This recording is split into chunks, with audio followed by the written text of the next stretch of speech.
ঈদে কি বাড়ি আসবি না? ঈদে বাড়ি আসবো কিনা বলতে পারছি না বাবা। তোমার অ্যাকাউন্টে টাকা পাঠিয়ে দিয়েছি। বাবা, আমার প্রমোশন হয়েছে, স্যালারিও বেড়েছে, পুরো 1 লাখ। আলহামদুলিল্লাহ। বাবা একটু লাইনে থাকো। বাবা, তুমি তো বলেছিলে পিতৃঋণ কখনো শোধ হয় না। তুমি 26 বছরে আমার পিছনে যত টাকা খরচ করেছো, তুমি কি জানো আগামী 5 বছরে সেই টাকা তোমায় ফিরিয়ে দিতে পারবো? আমার এখন স্যালারি মাসে 1 লক্ষ টাকা বাবা। ও, এই কথা।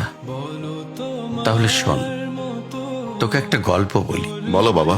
তোর বয়স যখন 4, তখন আমার বেতন 3,000 টাকা।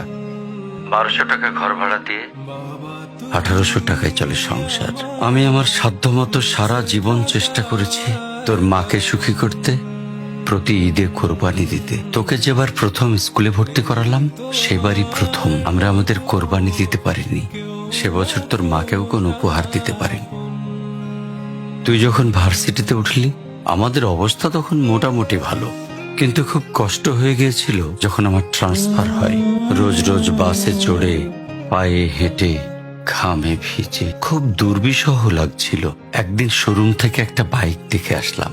সে রাতে আমি স্বপ্নেও দেখেছিলাম আমি বাইকে চড়ে অফিসে যাচ্ছি। পরের দিন তুই বায়না ধরলি, জার্নি করতে তোর কষ্ট হয়।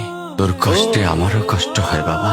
আমি বাইকটা তোকে কিনে দিয়েছিলাম। তুই এখন লাখ টাকা বেতন পাচ্ছিস, কিন্তু মনে করে দেখ, অন্য মাইনে দিয়ে ব্র্যান্ড নিউ মোবাইলে হেডফোন কানে লাগিয়ে সারা রাত গান শুনেছিস, পিকনিক করেছিস, ট্যুর করেছিস। তোর প্রতিটা দিন ছিল স্বপ্নের মতন। আর তোর টাকা নিয়ে আমি এখন হার্টের বাইপাস করাই, ডায়াবেটিক মাপাই।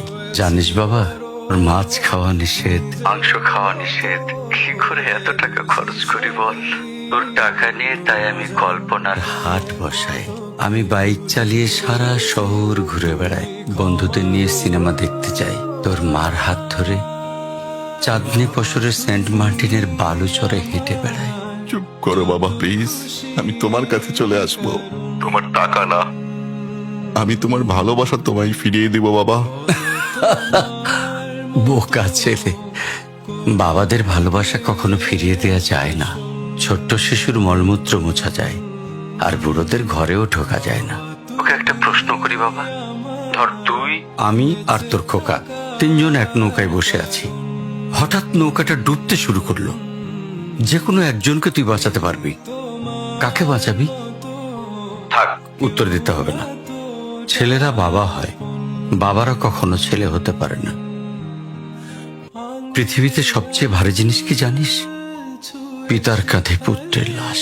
আমি শুধু জায়নামাজে বসে একটা জিনিস চাই, আমার কবরের ঘরটাই যেন আমি আমার ছেলের কাঁধে চড়ে যাই।